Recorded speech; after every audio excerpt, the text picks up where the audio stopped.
Hello guys, welcome or welcome back to my YouTube channel. I'm here with a new YouTube video, uh, households part 2. I've already made a part 1 for this chapter. I will be linking the part 1 in the cards in the top right corner. You know that white thing that pops up when you're watching a video. Never mind. So let's not waste any more time and move forward, and please guys do like share and subscribe, because it means a lot. It takes lots of work, it takes lots of research to just come up with all of these ideas, and a lot of formatting also. Like, you need to engage the audience. Okay, this is off track. Let's just go into the borrowing part. Okay, so in this video we are going to do three things: borrowing, factors that influence these household activities, and the questions.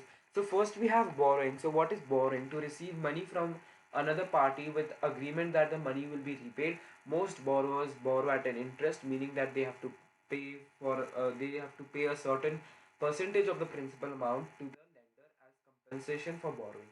So basically, in a simpler words, it's I know this paragraph is complex and confusing, but let me break it down for you.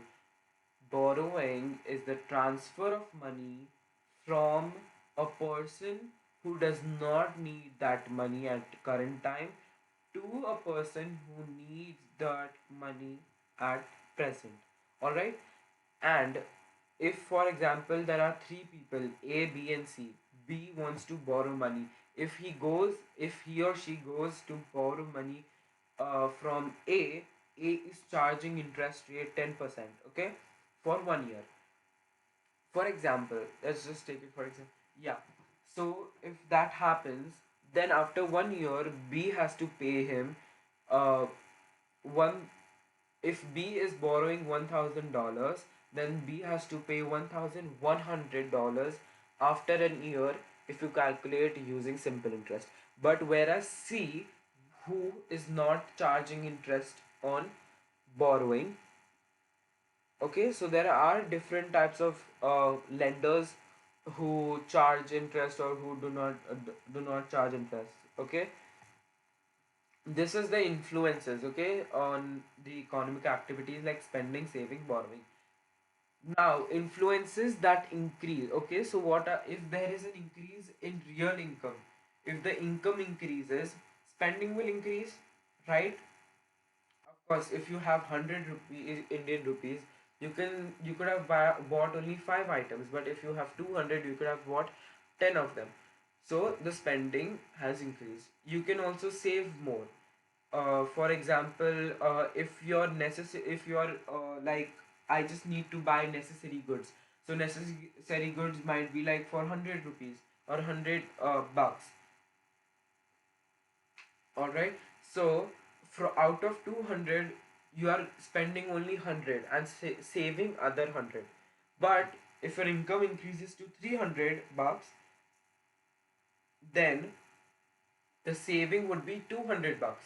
So the saving has increased. Borrowing, uh, borrowing might increase because the spending has increased. If people are spending more, they might go out of money or something, so they might be borrowing. But this also might not happen because they are saving more. So this has a two way to look at. So borrowing uh, increases if there is an increase in spending, and borrowing decreases if there is an increase in saving. All right, this is done by a real income. Direct taxes. So we are talking about taxes. If the taxes increase, that means taxation on a product or a good or a service. All right, so taxes increase, the prices of the product and the service will increase. If that happens, the demand will fall. That means people will spend less.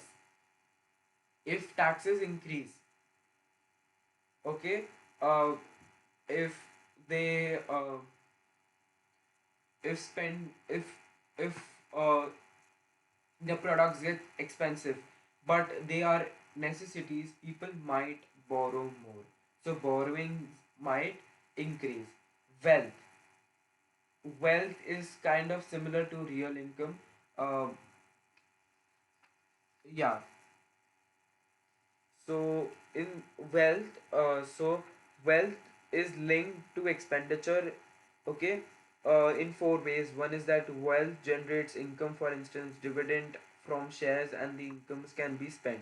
Wealth can also be cashed in by, for instance, withdrawing money from a bank account or selling a car and then spent. People can use their wealth as security for loans. Wealth also affects confidence. If, for example, the value of people's housing rises, people will feel richer and are likely to spend more. Okay, so basically that means that it's more related to real income. That if that wealth increases, uh, that it will generate more income. Okay, so spending increases. If that happens, the saving. So uh, wealthier people might find it to save easily. Okay, yeah, so I guess that one is wrong over there. Let's just change it. Yeah, so yeah, so if wealth increases, people will save more. Borrowings.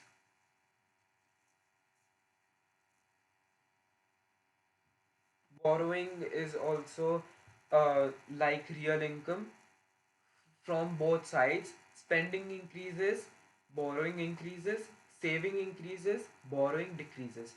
Rate of interest. Rate of interest, spending decreases. Rate of interest basically, if there is a rate of interest, high rate of interest, then people will borrow less. Alright, they will borrow less and then they will spend less. So spendings decrease. Savings increases. See, because if you are saving $1,000 at 10% interest rate, you will get only $100 extra in return. But if you save that same $1,000 for 20% of interest rate, you will be earning $200 on that. So it is basically greediness, we can say that we intend to earn more money, we want to earn more money, so people will start to save more. Borrowing, as I already told you, rate of interest increases, people have to repay extra money afterwards, not extra basically, but high interest rates. Availability of saving scheme. If there are saving schemes, people will save more, of course, and spendings will decrease, and borrowing will also decrease because they are saving, and the spending is also decreasing. All right. Consumer availability of credit, spending will increase, saving will decrease, borrowing will also increase. Consumer confidence, if people are confident that they have that much money, or uh, like if people feel more optimistic about their future career prospect and income, they are likely to spend more. Basically, if you think like, oh, my monthly salary is going to come, right? So I can spend right now all of it. You're sure that there would be money, okay? But like you're confident. But if you're not confident, like you're insecure about your job, you can lose your job any minute. It's a risky job, or basically your job can be at risk or is at risk. So you're not that much confidence. You are always worried about the future. Oh, where is the income? So if consumer confidence increases, people will start spending more because they know we have income coming on our way in future. People will save less because they will be spending more, because they are very confident that there will be money. It's like, why should I be saving right now? I have money that is coming on my way uh, in some time or something like that. Yeah, so that's one. Borrowing might increase because they are pretty sure that they can repay afterwards 100%. They are, the surety is 100% that they can repay after borrowing. Now let's move on to the questions of the video. So the first question is identify the opportunity of cost of saving. So basically, if you save, you cannot spend. If you spend, you cannot save. These two things are totally different and opposite. So the opportunity cost of saving is spending. How is that? Instead of spending money on a product or a service, you are deciding to save that money for future or for now. Explain how saving of poor differs from rich. So see, saving of poor. So the priority, you need to check the priorities of each kind of people. So poor people, their priorities more on necessities, okay, and rich people it is more on uh, luxury, okay. It's not a priority, but the maximum income spent on luxury is done by rich people and not poor people. Poor people, they earn low, so basically they cannot save much, right? As we have seen from the thing, if the real income is low, the saving would be low. Now it also is like they spend maximum proportion of their income on necessities like food, shelter, clothes, and all that. All right, so they cannot save. So this is 2 points for poor people. Rich people, they have high income. Okay, so it says if real income increases, savings increases. That happens. So they their saving pattern is higher. They have higher wealth also, and they are uh, basically, yes. So that's there. And for rich people, like necessity, the money spent on necessity is a lower percentage, okay, because they have lots of money. Real income increases, spend saving increases, okay. So that's 4 points over there. Analyze the cause of falling in borrowing by households. So why will borrowing fall in a household? So we can look at this table. So first can be real income falling. All right, or we can say if real income increases, spending increases, borrowing can increase. But if spending is decreasing and saving is increasing, then borrowing is decreasing automatically. All right.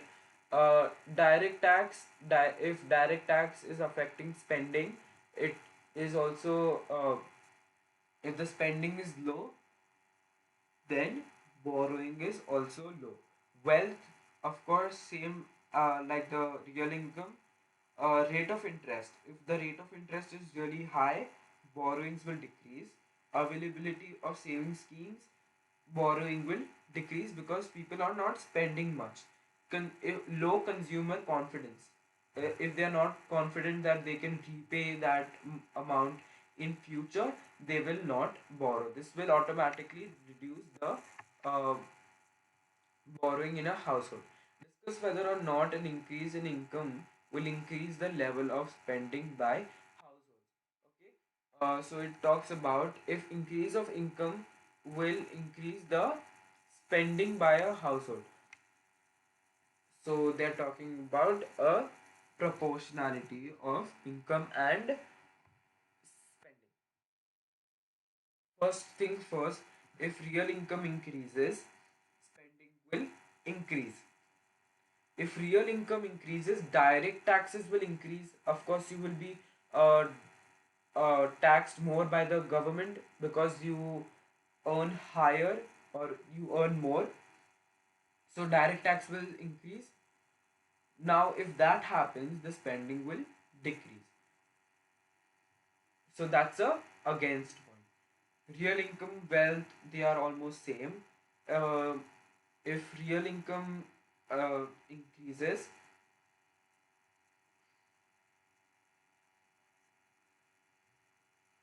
then they will become more confident. They are more consumers confidence increases also, because they know they have income coming on their way. So rise in income will increase spending. um yeah, but this might not happen because of direct taxes, rate of interest, and availability of saving schemes. If there are more saving schemes, if the real income increases, many people might go for saving schemes. All right, so people might save, reducing the they might buy more expensive saving schemes with a higher rate of interest, so they might save more than spending, so spending might fall. Now if the rate of if real income increases, um, if real income increases, borrowings will increase due to spending. All right, but it might also fall because of rate of interest. So you need to analyze this table and answer this 8 marker. I have given you like 4 to 6 points you need to discuss, and discuss with yourself, of course, not with your partner or something. You won't have one. Not like a relationship wala partner, huh? You know, like a mate or a partner, like a friend. Okay, yeah, let's just move ahead. I have given you few points. Okay, now you need to elaborate on that. See, one point carries 3 marks. If you elaborate properly, if you see, if I say that if real income increases, spendings will increase. I said that I said this statement, it will give me 1 mark. Why will this happen? Because people have more purchasing power now, and they spend more in the economy. So this is giving me second mark. So this gave me literally 2 marks over here. Now, if real income increases, consumer confidence will increase. I gave this point. This is another point for 1 mark. Now if I say why this consumer confidence, what is the effect on spending? If consumer confidence increases, they know that they have money that they will earn in future, or they will have in future. So no fear of future, that income is not there, or more optimistic about their future career prospect and income. Okay, so they are confident about that, and they will start spending. They know that, oh, I'm getting my monthly salary next week, I can spend all of my money right now. So they will spend that money. So this will increase consumer confidence and spending. This gave me 3 marks, for example. 3 to 2 marks, of course. You will get 4 marks only for the 4 points. If you also write direct tax, about direct tax, real income increases, uh, taxation. Taxation, basically, when you earn higher, there are certain taxes that government charges, like for example, income tax, as you know. So tax levied on increase in income or on income, that will increase, right? If that increases, people will have less money in hand, less purchasing power, less spending. This will give me 3 marks right there. I gave such an elaborate explanation. So this is one of the tricks that you need to understand and use in your IGCSE Economics 0455 paper 22 structured paper. So if you use this concept of elaborating more, uh, talking about it, not literally writing stories and poems about it, of course, but writing more valid points, related points. Make a chain of this. Do not just leave that point abruptly. make a chain. What will it lead to? Causes, impacts, whatever. Rate of interest falls. This will happen. So you need to give those points to engage that examiner, and the examiner will also know that, oh, you know what will happen, so you are pretty sure about your concept, you're clear with your concept. So it also creates a positive impact in the examiner's mind. Right, so yeah, that's my time, guys. I gave those 6 points or 6 marks, almost 6 marks. Now you need to write a conclusion in a discuss question, whether or not it will increase income. So you need to be like, yes, if real income increases, spendings will increase, but direct taxes might affect the spending pattern. So this is one of the conclusion. You need to conclude your answer. Finish, to not just finish it with like, oh, 4 points against point, ended abruptly. Examiner loses their mind. They're like, what the hell have you written in this paper? And they just lose uh, all interest in your paper. So conclude the answer. Okay, this is my final statement. I have to. Okay, yeah, over here I'm done. Okay, so yeah, I know that was like a literal lecture, like a teacher. Uh, I'm so sorry for that. Okay, guys, so thank you for watching this video, and I'm so happy that you did watch my whole video.